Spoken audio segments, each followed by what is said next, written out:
The Baltimore Ravens on Christmas night just shook up the NFL. Let's talk about the AFC.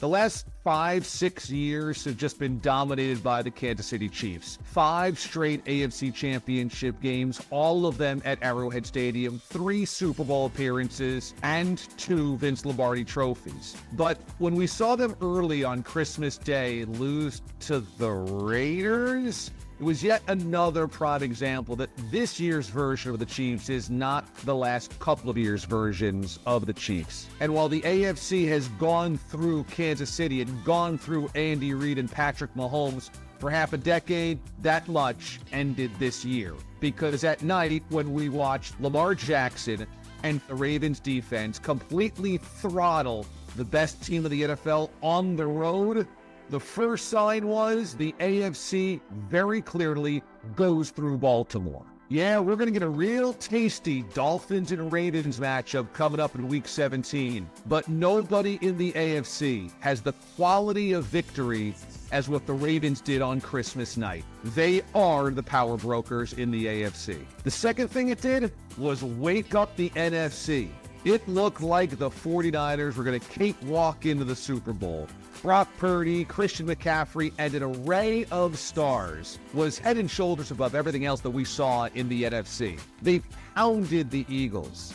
They smashed the Cowboys. They were going to cruise into that 1 seed, home field advantage, and Super Bowl 58. Instead, if you're Philly or Dallas or even Detroit is looking around, getting new life going, you know what? They're not unbeatable. Watching the 49ers implode on Christmas night gave me the feeling of the rest of the NFC as the Undertaker meme.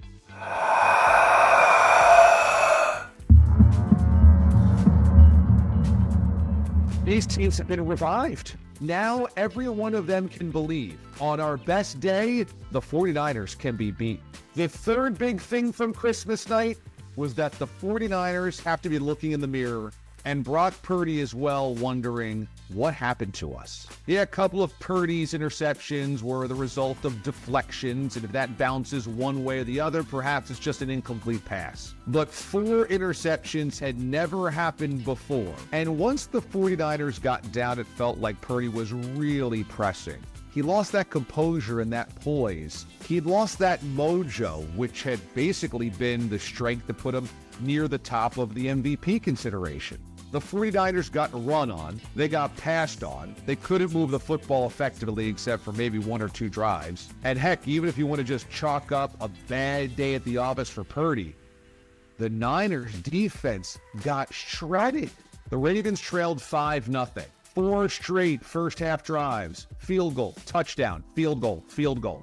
Then to open up the second half, touchdown, touchdown, field goal. 7 straight scoring drives. Puts the game out of reach. And finally, this game likely ended the MVP because there's no way Brock Purdy is winning it after that dreadful performance. And Lamar's team goes on the road, scores 33 points in Santa Clara, and completely manhandles the best team of the NFL, or the supposed best team. Lamar's the heavy favorite now to win the award. Oh, and there's this. If these 2 teams end up facing each other in the Super Bowl again in a couple of months, this considerably changed the perception of whether Baltimore can win that game. Maybe it was never doubted inside that Ravens locker room, but boy, I would imagine this planted at least a seed of doubt inside that Niners locker room. The Ravens win in San Francisco on Christmas night shook up the NFL. Gotta love it. Hey, subscribe here for more videos like this. I'm DA, Damon Amendolara. We'll see you next time.